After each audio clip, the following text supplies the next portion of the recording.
रूप पाहता लोचनी लोचनी रूप पाहता लोचनी हे सुख झाले ओ साजनी सुख झाले ओ साजनी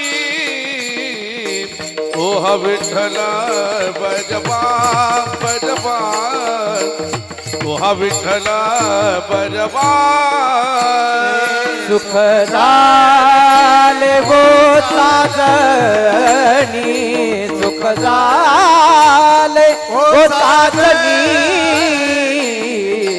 तो हा विठ्ठल बरबा बरबा तो हा विठ्ठल बरबा तो हा माधव बजबा तो हा माधव बजबा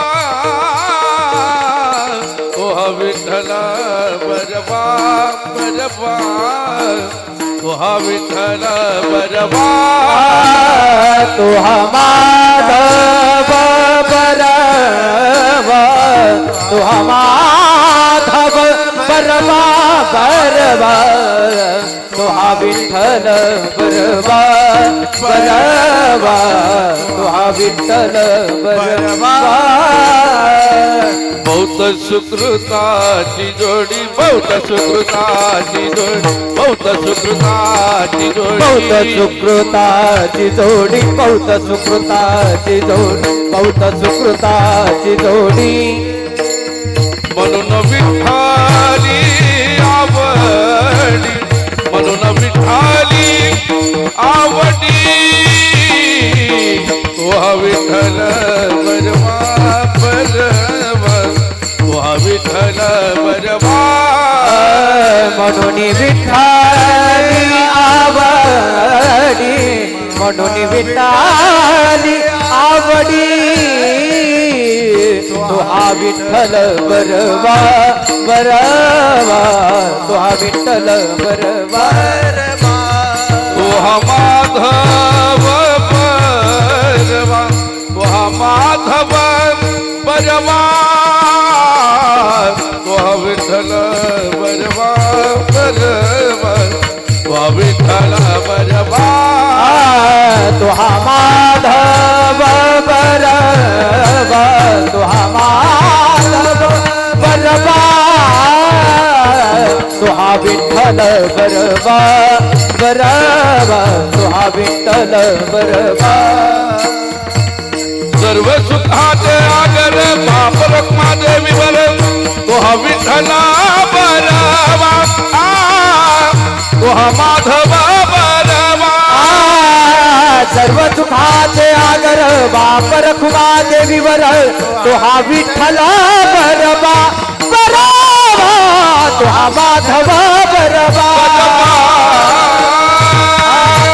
जय राम कृष्ण हरी जय राम कृष्ण हरी जय राम कृष्ण हरी जय राम कृष्ण हरी जय राम कृष्ण हरी जय राम कृष्ण हरी जय राम कृष्ण हरी जय राम जय राम कृष्ण हरी जय राम कृष्ण हरी जय राम कृष्ण हरी जय राम जय राम जय राम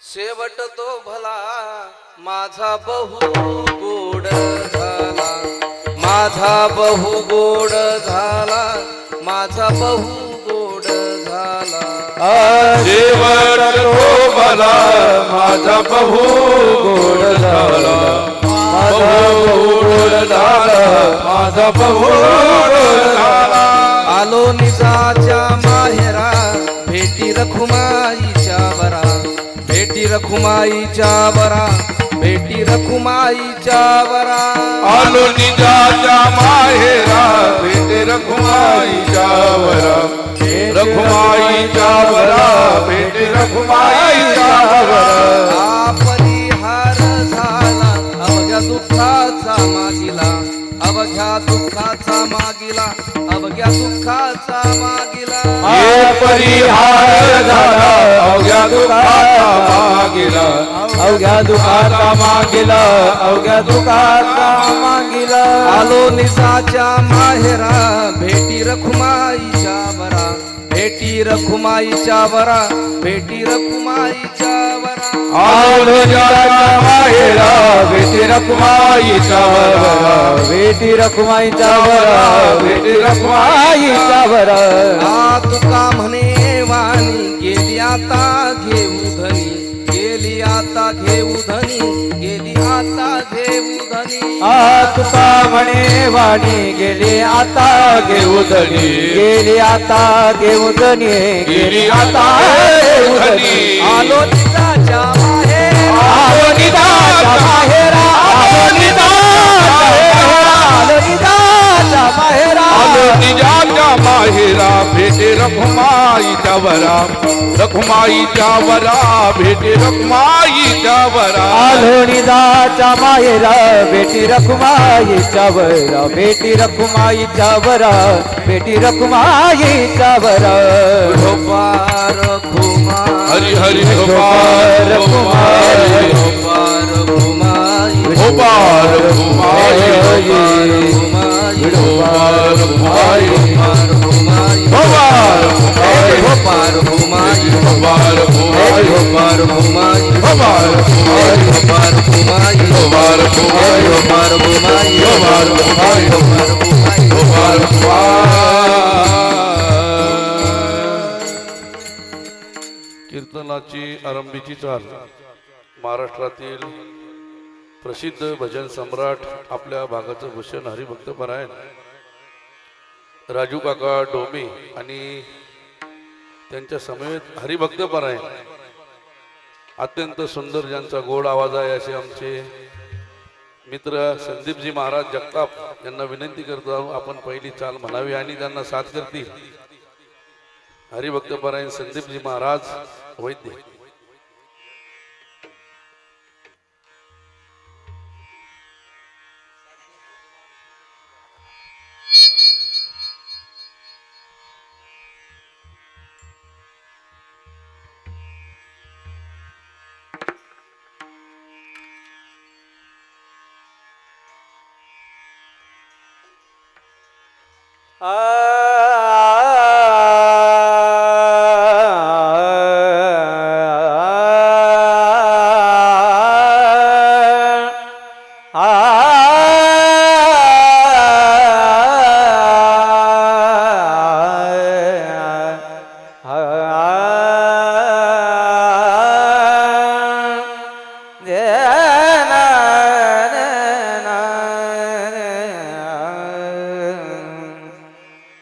शेवट तो भला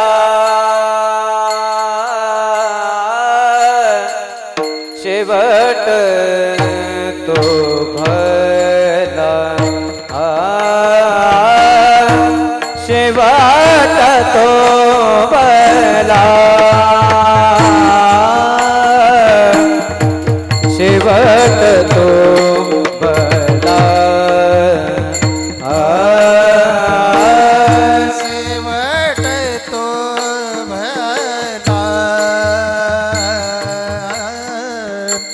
शेवट तो भला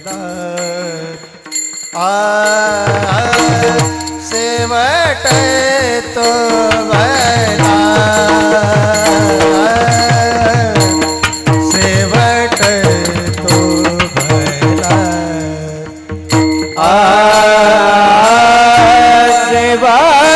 तो भला शेवट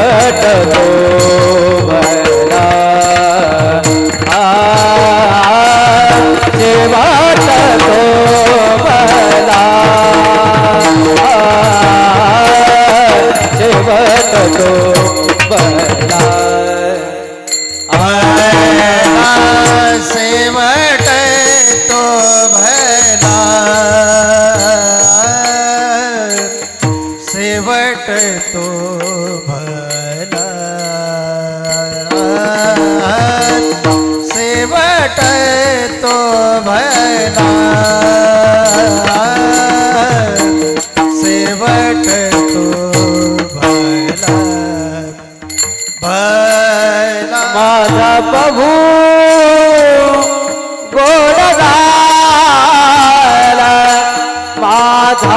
प्रभू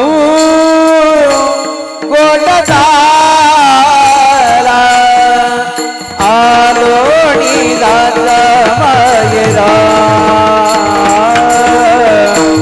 आलो निदात मायरा आलो निदात मायरा आलो निदात मायरा माझा प्रभू गोड झाला माझा प्रभू गोड झाला आरणी ज्याच्या माहेरा आरणी ज्याच्या माहेरा आरणी ज्याच्या माहेरा आरणी ज्याच्या माहेरा शेवट तो बला शेवट तो बला शेवट तो बला शेवट तो बला सेवट तो भला सेवट तो भला सेवट तो भला भला सेवट तो भला माझा प्रभू गोट झाला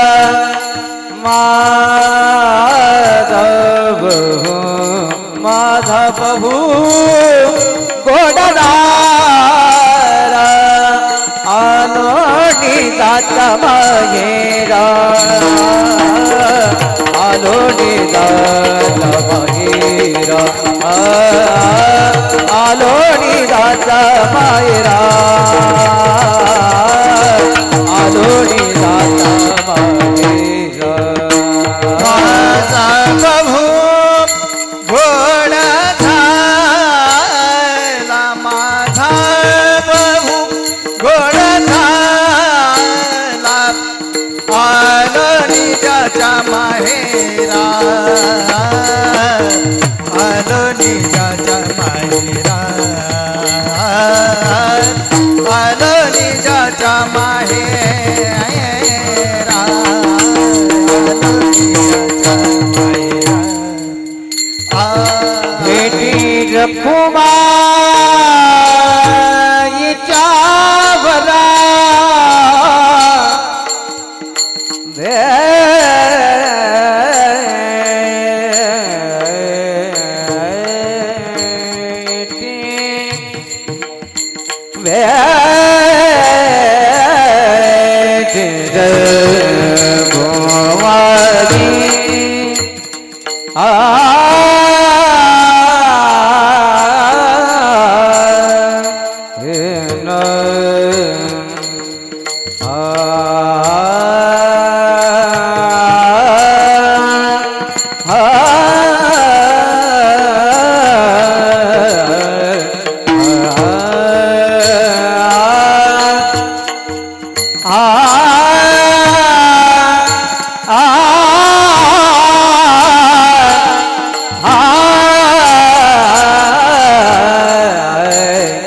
भेटी रखुमाईच्या वरा